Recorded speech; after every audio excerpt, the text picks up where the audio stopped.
Ini saya baru pertama kali ya ikut ini, istri yang paling sering. Dan alhamdulillah sejujurnya pertama saya itu sering ngelihat istri selalu ngelihat Ustadz ikut ceramahnya, ngelihat di HP, sampai saya selalu sering punya rasa cemburu. Wah, kenapa kok selalu Ustadz Hanan gitu, sampai pada akhirnya saya ikut di sini. Dan terima kasih istriku karena saya juga bisa cinta dan saya mau ikut terus untuk dakwah ini. Masya Allah, tepuk tangan. Ini yang disampaikan sama Ustadz ini benar-benar bukan saya ngelihat yang kayak gimana, cuma ini yang terjadi sekarang pada diri saya.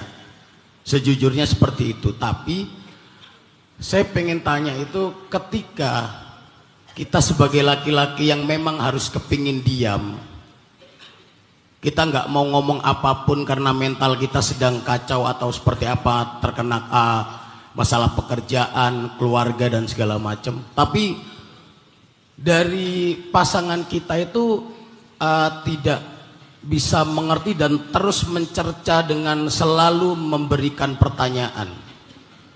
Itu Ustadz, ini kita harus dapat jurus apa lagi nih? Jadi kita ini udah diam, pengen diam dulu lah.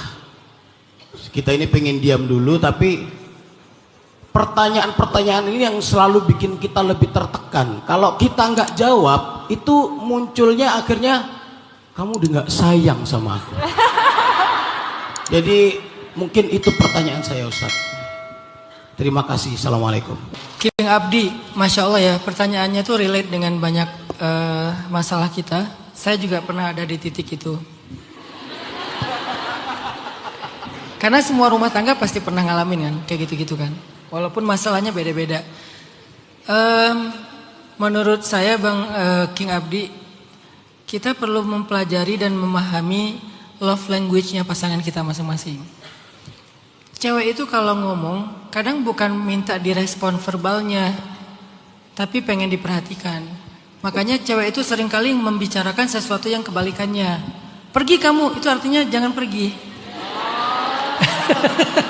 Kalau disuruh pergi itu artinya jangan pergi. Kalau disuruh kalau dia bilang kamu jahat, itu artinya kamu baik banget gitu. Jadi mereka suka mengatakan sesuatu yang kebalikan. Makanya kita harus paham love language-nya dia. Intinya kita paham bahasa cinta dia itu apa. Karena nggak semua yang dia ungkapkan itu adalah tentang pengen direspon dengan cara yang sama. Dia hanya pengen dimengerti dan diperhatikan. Jadi King Abdi mungkin perlu tahu love language-nya istri itu apa. Sehingga coba perlakukan dia dengan cara yang dia harapkan. Siapa tahu love language-nya juga physical touch, atau quality time, atau act of service, atau apalagi word of affirmation. Kalau word of affirmation mungkin lebih banyak disampaikan kata-kata cinta atau apa, kalimat-kalimat yang menyanjung dan seterusnya. Karena Sayyidah Aisyah itu word of affirmation, makanya Nabi suka mengatakan kata-kata yang indah tentang Aisyah, sementara istrinya yang lain beda. Makanya kita jarang mendengar kata-kata indah tentang istrinya yang lain, karena mereka beda-beda. Ada yang quality time, yang penting ada Nabi di situ. Nah, artinya King Abdi perlu paham apa yang diharapkan oleh istri dalam mungkin dalam omelannya. Gak selalu dia hanya pengen kita merespon. Oke, tetap ada responnya. Mungkin respon ini karena dia gak ngerti kan. Laki-laki ini kan bekerja dengan logika, perempuan bekerja dengan perasaan.